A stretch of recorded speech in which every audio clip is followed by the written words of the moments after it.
Week 6 in review, and we had some crazy games going on this week, so let's get straight into it.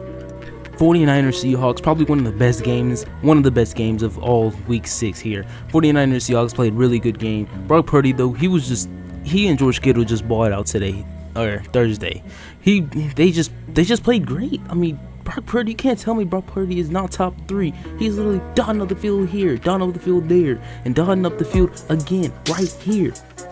Then you had Caleb Williams and the Bears in London taking on Jacksonville Jaguars. Caleb Williams, he just played great too. Like this amazing sidearm pass to Cole Kmet. Cole Kmet, if you had Cole Kmet in fantasy, you are a happy man today because he went off. And just his accuracy and his place throws, it's just insane to see. The Bears beat the Jaguars and they're having a tea party in London. Then you had the Cardinals and the Packers taking on each other. Jordan Love, he played decent. I'm still not convinced if the Packers are 100% good or not, but they played good against the Cardinals here. Then you have Jordan Love doing Jordan Love things. I mean, this throw is probably interception just based off of form. But then you got this catch by Romeo Doubs and a touchdown. Like the corner's oblivious. Then you have the Colts and Titans. I mean, this is a boring game here. I mean, it's not really great game, so to say. They have 7 minutes to score, and this was the last touchdown of the game. So congrats Michael Pittman and congrats Colts on the win. Then you had CJ Stroud and the Texans. I mean, even with Drake May, they still pretty much lost badly to the Texans offense and defense. 41-21. Texans pretty much manhandled them. Texans just played good. 5-1. If the Vikings had nothing to do with them, they would be undefeated. Then you had this dot to Stephon Diggs, this laser. Amazing catch, amazing game, honestly. Texans with the W. Then you have the GOAT, Baker Mayfield, going against the Saints defense. Chris Godwin, criminally underrated. Saints offense and defense, criminally overrated. So Tampa Bay was easily able to handle them pretty good. And then, Chris Godwin is heavily underrated. Like, it doesn't even make sense. Chris Godwin deserves a lot more praise than what he gets for just the things that he does on the field. It's amazing. Tampa Bay with the win, 51-27. Then you have the Ravens and the Commanders. Derrick Henry with 2 running touchdowns to help with the Ravens win 30-23. This game was probably overrated because, I mean, we were expecting a good game, more like a blowout game necessarily from both offenses, but it still was a good game. Lamar Jackson able to put some decent numbers up on the field. Mark Andrews getting a touchdown in what feels like forever. Likely's like, chill, I still got that tight end 1 spot locked. Then you have Chargers winning 23-16, who scored 20 points in the first half. They almost blew a lead, and J.K. Dobbins was just running over people, barely getting there. I had to make sure they got it in the first place, but he's like, nah, they got it. Scored 23-16, Chargers take the W. Then you had Steelers and the Raiders, which in this game, to be honest, I'm confused. Are the Steelers good or bad?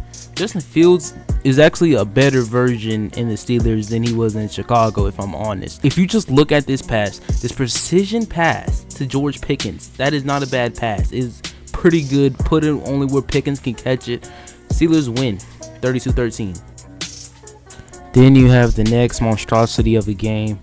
Man, I'm not even gonna commentate on it as a Cowboys fan. Actually, this video has everything that I want to say about the Cowboys right now.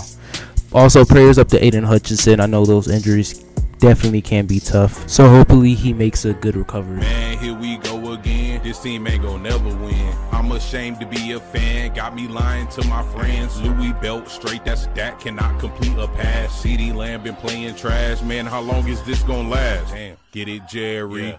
Quit it, Jerry. Yeah. Retire, Jerry. Yeah. We gotta fire, Jerry. Boy, you know this team super bad. I ain't lying. Every week we taking belt that is me. That cannot complete a simple pass. Where he trying to? Man, how long is this gonna last? Who you throwing? Took a 40 ball beat. I think this year in a long time, I think the Cowboys fans are finally starting to understand that Dak isn't the guy. I've been saying this, but it's more evident now that he isn't. Then he had Falcons Panthers. This game was pretty decent. Are the Falcons good or not? because they just beat the Bucks last week. Now they beat the Panthers. They're probably going to be leading the division. If I was him, I would have taken that pick six to the house. Andy Dalton, he's not coming back. Then you had Bengals and the Giants, another decent game here, 17-7. This is probably the highlight of the game. You had a couple highlights here and there, but this was the best. Joe Burrow, 47-yard run. You don't see him do that often, but he can do it. Then you see this amazing, he just buys a lot of time. Good pocket, hold, catch Ja'Marr Chase. Probably the best catch he had in this game. Ja'Marr Chase and Joe Burrow leading this team. Before we bash Mike Williams real quick, let's appreciate Aaron Rodgers' accuracy. He dropped it on the bread bucket. That not so many QBs can do that, but that is insane. Then we're going to get to the Mike Williams sell. Aaron Rodgers, he threw a good pass. Mike Williams just slipped, and it was an interception. I don't even know what to say at this point. Bills, they got lucky. That's 100% sure. Aaron Rodgers, he threw it perfectly, and Mike Williams just sold his team to the Bills.